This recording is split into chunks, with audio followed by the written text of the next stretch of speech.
Islanders, in today's market with today's demand, we are used to our individual cruise sailings sell out. A lot of us keep an eye on our individual cruise sailings as we check for price drops, we check for upgrades, but oftentimes our sailings cruise out weeks or even months in advance. What we're not used to is cruise lines overselling individual sailings.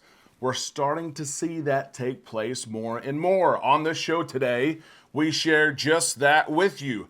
A celebrity selling a celebrity cruise ship has overbooked the ship, and they are letting passengers know whether or not their sailing is still intact, going to take place, or their reservation is canceled. We will share that story with you today. Plus, we have the video that everyone is talking about and our reaction of fishing off a cruise ship while the ship is at port in Bahamas. We will show you the video and share our reaction and get yours. We all need some time in the islands. Let's go there now on Island Time.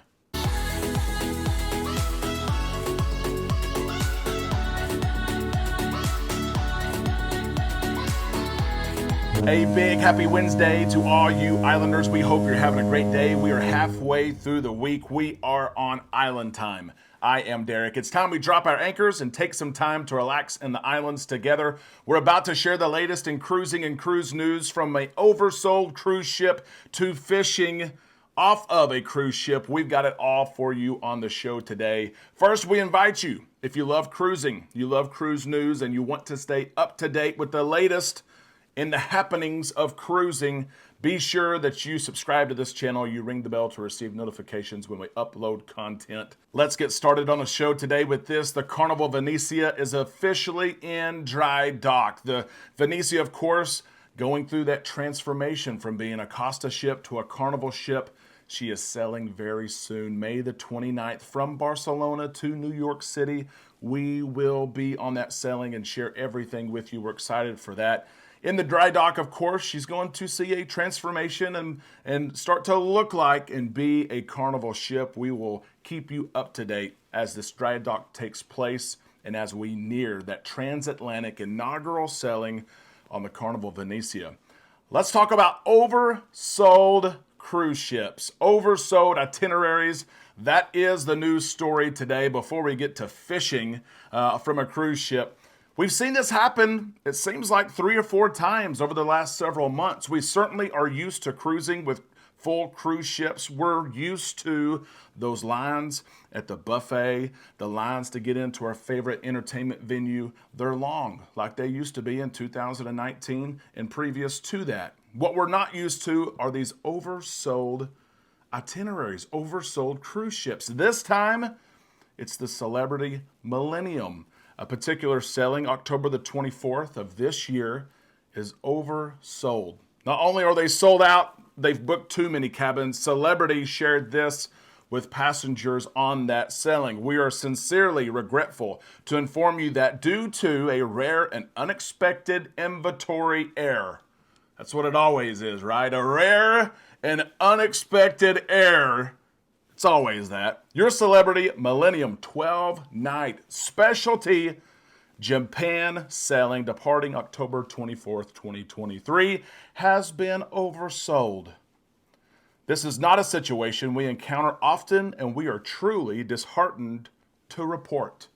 Can you imagine planning this special voyage and then getting this communication that it is oversold? But that's not all. Passengers also received this communication, this line in the email. We regret to advise that we have no choice but to cancel this booking. Please know that we exhausted every possible option to avoid having to take this action.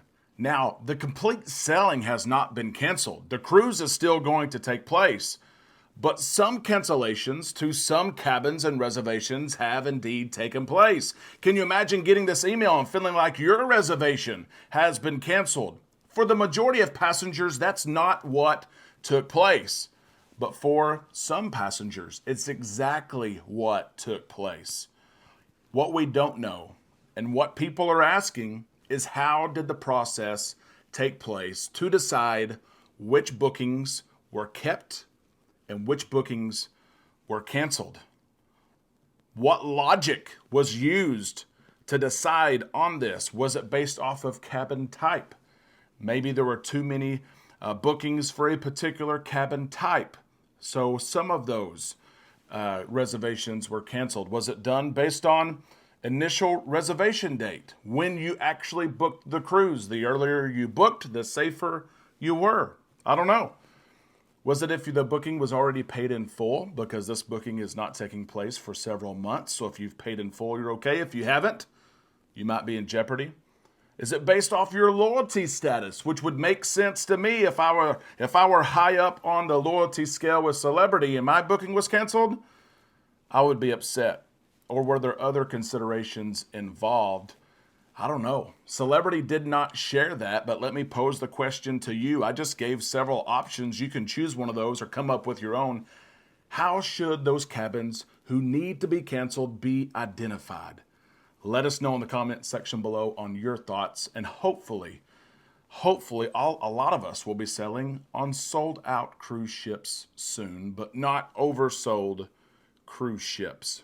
Celebrity, I'll share this with you, then we'll move to our next cruise news story. Celebrity provided two options for those who were impacted. Number one, guests could choose from other 12-night sailings departing September the 24th, October the 6th, and October the 18th. They would try to put you in a similar room and honor the rate that you paid. They would also provide you with up to $500 for you to change airfare and fees that you're going to encounter when you change your airfare in your hotel. But nothing more than that. No extra onboard credit, no future cruise credit. You can move your sailing to one of these 3 dates. We'll help you with penalties. The second option, cancel completely. Go ahead and cancel your cruise altogether, which would be refunded of the money that you paid. You would also receive a future cruise credit of $450 for a future cruise booking. They would also help you with that $500 in travel fees to pay off airlines and hotels if you had to. Those options are not very good options. To me, I would not like those options if I were impacted. Let us know if you think that they are fair or if more should have been done for these passengers. Let's get to this story here. Fishing off a cruise ship. A lot of us desire to go deep sea fishing one day. Even those that aren't regular fishermen want to fish on vacation. It's a bucket list item for many. But let's not do this. This is not supposed to take place, okay? Look at this video here and our reaction to it as cruisers on a Carnival ship decided it was okay to go to their balcony. It looks to be just line that the guy is fishing with. He has tossed it over the rail. He's got the hook on. He's got the anchor on. He is fishing from a cruise ship and high up the cruise ship. And what do you know? He starts to pull the line up and he's got a fish. He's caught a fish while the cruise ship is docked in Nassau, Bahamas, and he's pulling up a fish out of the water several decks up. He pulls the fish over the rail. The fish is on the ground. They're happy. We caught the fish. Congratulations. My question is, what are you going to do with the fish? What are you going to do with the fish? You can't bring it back home, right? That breaks the law. Plus, why would you want to put a fish in your suitcase? Okay? If you throw it back into the water where it belongs, it's probably not surviving the fall from where you're at to the water. Fish probably isn't surviving. I don't know what they did with the fish. But look at this. Did you notice that?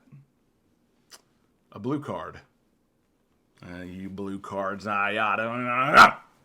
Blue card, first time, at least Carnival cruiser, maybe first time cruiser. He thought it was okay to go fish off his balcony. It's not okay. That is not okay. You can't do that. You're breaking Carnival policy. You may be breaking local law, Bahamian law, as you are in port. You may have to have a license to fish in that country. You may not be able to fish in that area. The guy could be in severe trouble. I don't recommend this, but surely it's not the first time that it's happened. Here's the question, though. New cruiser, at least to Carnival, maybe new cruiser in general, what should the punishment be? This thing has gone viral. What should his punishment have been? Slap on the wrist? A fine? Does Carnival turn this in to the government there in the Bahamas and say, hey, here's what happened, so maybe he's got to deal with that? Should he be removed from the sailing? Should he be grounded to his room? Should he lose his drink privileges? What should happen in a scenario like this that we haven't seen before? You be the jury and let us know in the comment section below what you think should happen to this individual who thought it was okay to cast and catch a fish. Let us know in the comment section below. Islanders, I've had an absolute blast with you today. I hope you've enjoyed the cruise news and catching up on the latest in discussions of what's going on in the cruise industry. If you had fun, give us a thumbs up. We hope that you do that. And of course, we can't wait to see your thoughts and comments on the show today. We will see you tomorrow right here on Island Time.